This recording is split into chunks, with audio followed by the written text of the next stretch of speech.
എല്ലാവർക്കും ദീപ്താസ് കിച്ചൻ്റെ പുതിയൊരു വീഡിയോയിലേക്ക് സ്വാഗതം. ഇന്നത്തെ നമ്മുടെ റെസിപ്പി ചോറിൻ്റെ കൂടെ നല്ല ടേസ്റ്റോട് കൂടി കഴിക്കാൻ പറ്റിയിട്ടുള്ള ഒരു ചമ്മന്തിയാണ്. വഴുതനങ്ങയും സബോളയും വെച്ചിട്ടാണ് നമ്മൾ തയ്യാറാക്കുന്നത്. അധികം ഇൻഗ്രീഡിയൻസ് ഒന്നും ഇല്ലാതെ നമുക്ക് വളരെ പെട്ടെന്ന് തയ്യാറാക്കാം. അപ്പോൾ ഇതെങ്ങനെയാണ് ചെയ്യുന്നതെന്ന് നോക്കാം. ഇതിന് വേണ്ടിയിട്ട് ഞാനൊരു പാൻ അടുപ്പത്ത് വെച്ചിട്ടുണ്ട്. ഇതിലേക്ക് 2.5 ടേബിൾ സ്പൂണ് വെളിച്ചെണ്ണ ഒഴിച്ച് കൊടുക്കാം. വെളിച്ചെണ്ണയോ ഓയിലോ ഏത് വേണമെങ്കിലും എടുക്കാം. ഇതിലേക്ക് ഞാൻ 2 മീഡിയം സൈസിലുള്ള നീളത്തിലുള്ള വഴുതനങ്ങ ഇതുപോലെ ചെറുതായിട്ട് കട്ട് ചെയ്തെടുത്തിട്ടുണ്ട്. മാക്സിമം ചെറുതായിട്ട് തന്നെ കട്ട് ചെയ്തെടുക്കണം. ഇനി ഈ വെളിച്ചെണ്ണയിലിട്ട് നന്നായിട്ടൊന്ന് വഴറ്റിയെടുക്കാം.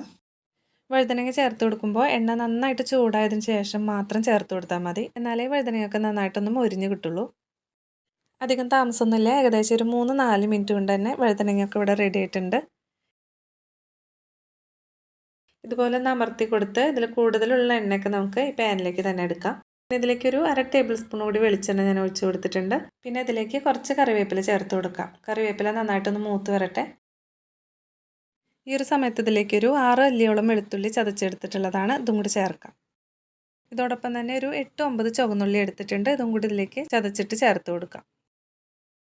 ഇനി ഇതിലേക്ക് ഒരു വലിയ സബോള ചെറുതായിട്ട് കട്ട് ചെയ്തതും കൂടി ചേർത്ത് കൊടുക്കാം. സബോള ചെറുതാണെങ്കിൽ 2 എണ്ണം വരെ എടുക്കാം. ഇനി ഇതിലേക്ക് ആവശ്യത്തിനുള്ള ഉപ്പ് ചേർക്കാം. 1/2 ടീസ്പൂൺ ചേർത്ത് കൊടുക്കുന്നുണ്ട്. ഇനി ഇതെല്ലാം കൂടിയിട്ട് നന്നായിട്ടൊന്ന് വഴറ്റിയെടുക്കാം. നല്ലൊരു ഗോൾഡൻ കളർ വരുന്ന അത്രയും നന്നായിട്ട് തന്നെ വഴറ്റിയെടുക്കണം. പിന്നെ നമ്മളിതിലേക്ക് എന്തായാലും ചുവന്നുള്ളി എടുക്കണം, സ്കിപ്പ് ചെയ്യരുത്. എന്നാലാണ് ചമ്മന്തിക്ക് നല്ല ടേസ്റ്റ് ഉണ്ടാവുന്നത്. പിന്നെ നിങ്ങൾക്ക് വേണമെങ്കിൽ സബോളയ്ക്ക് പകരം ചുവന്നുള്ളി മാത്രമായിട്ട് എടുക്കാം. ഇത്രയും കളർ വരുന്ന വരെ നമ്മൾ വഴറ്റിയെടുക്കണം. ഇനി ഇതിലേക്ക് പൊടികൾ ചേർത്ത് കൊടുക്കാം. 1 ടീസ്പൂൺ നല്ല എരിവുള്ള മുളക് പൊടി ചേർക്കുന്നുണ്ട്. പിന്നെ ഒരു 1/4 ടീസ്പൂൺ മഞ്ഞൾപ്പൊടി. പിന്നെ ചതച്ചെടുത്തിട്ടുള്ള മുളകാണ് 1/2 ടീസ്പൂൺ ചേർക്കാം. എരിവൊക്കെ നിങ്ങളുടെ പാകത്തിനനുസരിച്ചിട്ട് ചേർത്ത് കൊടുത്താൽ മതി. മുളക് പൊടിയുടെയൊക്കെ പച്ചമണം മാറിക്കഴിഞ്ഞാൽ പിന്നെ നമുക്കിതിലേക്ക് പുളിയാണ് ചേർത്ത് കൊടുക്കേണ്ടത്. ചമ്മന്തിയിലൊക്കെ കുറച്ച് കൂടുതലായിട്ടാണ് പുളി നിൽക്കേണ്ടത്. അപ്പോൾ ഞാനിവിടെ ഒരു നെല്ലിക്ക വലിപ്പത്തിലുള്ള പുളിയാണ് എടുത്തിട്ടുള്ളത്. ഒരു 1/4 കപ്പ് വെള്ളത്തിൽ നന്നായിട്ട് പിഴിഞ്ഞെടുത്ത് അരിച്ചെടുത്തിട്ടുള്ളതാണ്. ഇതിലേക്ക് മുഴുവനായിട്ട് ചേർക്കാം. പുളിയൊക്കെ ചേർത്തിട്ട് നന്നായിട്ട് തിളയ്ക്കുന്നുണ്ട്. ഇനി ഈ ഒരു സമയത്ത് ഇതിലേക്ക് വഴുതനങ്ങ ചേർത്ത് കൊടുക്കാം. വഴുതനങ്ങയിൽ നമ്മൾ ഉപ്പ് ചേർത്തിട്ടില്ല. ഇതിലേക്കും കൂടിയിട്ടുള്ള 1/4 ടീസ്പൂൺ ഉപ്പ് ചേർക്കുന്നുണ്ട്. ഇതെല്ലാം കൂടി നന്നായിട്ട് മിക്സ് ചെയ്തെടുക്കാം. വഴുതനങ്ങയും ഇതെല്ലാം കൂടി ഒന്ന് മിക്സായി കിട്ടാൻ വേണ്ടിയിട്ട് 1 മിനിറ്റ് ഒന്ന് ഇളക്കി കൊടുക്കാം. ഈ ഒരു സമയത്ത് ഫ്ലെയിം ഓഫ് ചെയ്ത് കൊടുക്കാം. പിന്നെ ഇതുപോലെ നന്നായിട്ടൊന്ന് ഉടച്ച് കൊടുക്കണം. എന്നാലേ ചമ്മന്തിയുടെ ഒരു ടേസ്റ്റ് വരുള്ളൂ.